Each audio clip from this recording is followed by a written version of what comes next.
mayam purmuk pikai pun puteri. Masih ke sekolah bah, kami pak minister mangrove aniruk siba ningon cakap bagi thormosida.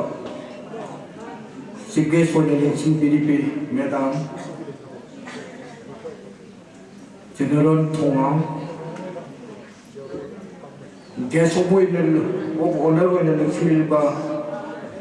Jila Parishad Khangapok के member case Rajmohan खाबो part के प्रधान N मलादेवी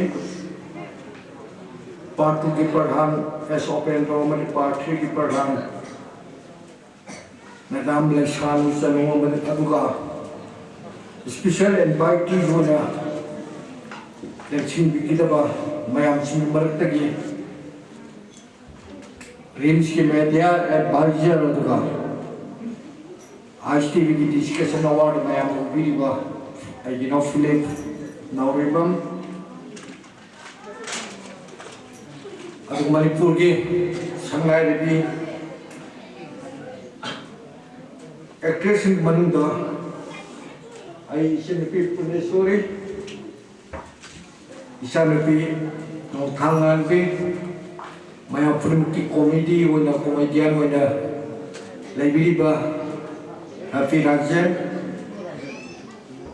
पुनः pussy का खुनतु बुतरी में सिसे कितन thank है इनाउ का कुदुस आई सबने सी है गना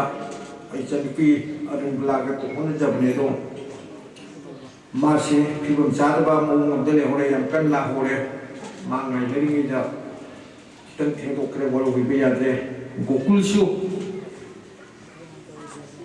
लाकनी है तो बुदे शूटिंग में पोरम पाता तो ले रे अदुना कितन वारो बिया रे नमे हम तंबी होना माने तुंदो फिरे मसीगेनी सुबह निंगोन चाकोबगी थोरम मामांग से हितिगे होना ये लक्ष्य बने कांगलिपम मीस्ते बांगलोफ सिमी तमी की खेनबा थमदना लंदम सिद लेगी बावाना तारबा तोल तारबा कनारसी मतिंग फंगद्रबा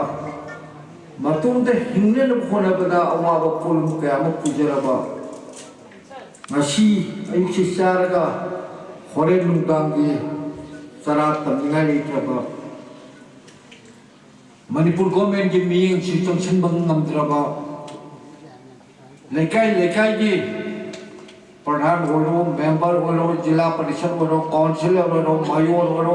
punam maksingna miyeng sangbi bang ngamdraba mayam debu mating pangaga sahi kya sunna lisang sina miyam gina kathu ka laba Kanglipang Minister Mangrove Masidi Lamdam sila leban ningol oibising Kanagising mating Pangdraba Mabung ufana ningol Chako Vidraba Kunay sila mabung amaledi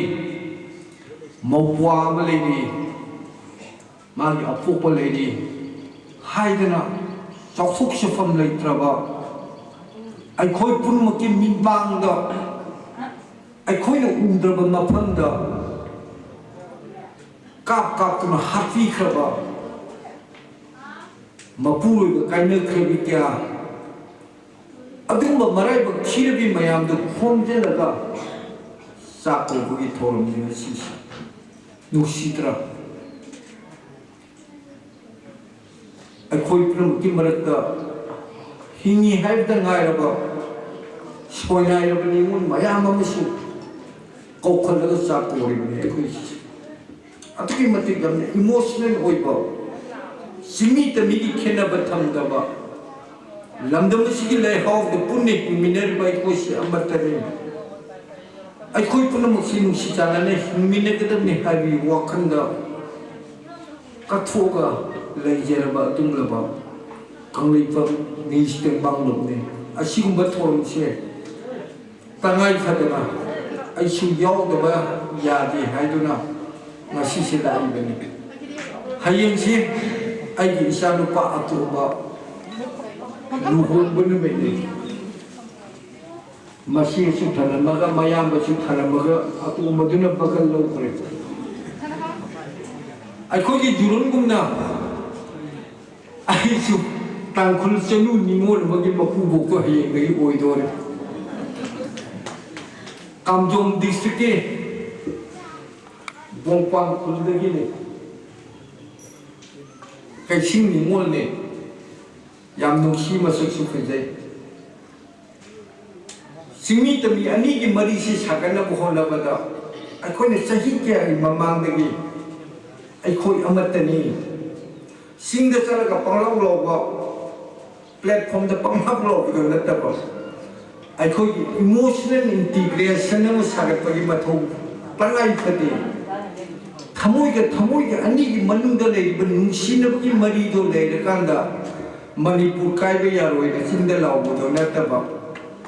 Thamoi ani ki nungsinagi marido siana pulselakanda Manipur kairo ene lawjarpa amoina nuksiraba imong nuki ama asidi esu phange asise akogi kari haigadra bol baton tawun mene bol baton dum hare regade lakturi ne du Kanglipang ni istimbang luki akan bagi sidun kisan hibde gaisi isagi bor bato ni haidu kau tu mapam sila lae yang numai atau ki mati numai mamang ise hiti ki yor paduna kum sisu aku mu yogo fungjare mating gadi madam hoy mayam yore ai sa su bato dong jabane sa ni sila ki melam hani ni biro ai di unda Honorable Minister Mayama mo honorable Sir yung lato ni marang siya ko di salam na toro pilang tumalipat po siya. Aduna ay Muslim integration sa sagat pa matamda kang lipang Minister Mamuki thongi sisu soy na lengbiro mayang gimating pangdun laksa bay siya sisu dumating pangjerang ge yang nanti panggung memuduri isa menghubungi kalau fangna ko kona ba ama mato ko mayam khanga bu te le ba isinok sing aku ibu te le ba isinok sing nungai ya pa ba imung ngte yau da ba le sen thuk le bi yam le ta ba le bu khanga bu mai ke de gi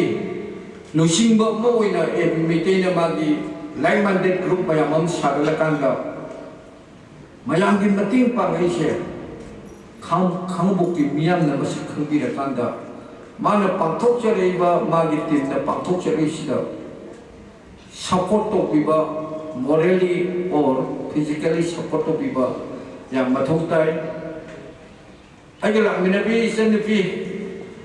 akogi hagiti mami tai bangi anchor moina le rapni arun baranga dalo ya othong laman gre kitang na pam de to hanjiba mathang de di na hai si hokolo kuni is a starting point finishing point yor dai mai ta ko de manipur mafum khudi mote ningo chako di thabusi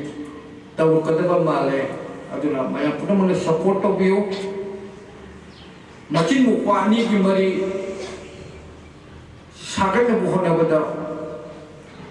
manipur le niyam puna ki aset pa mari du kahen dana buhona bada akhoi puna ki so ko thudang le mamangda ngambi kiboja jela parisana tapi itu yang sumbre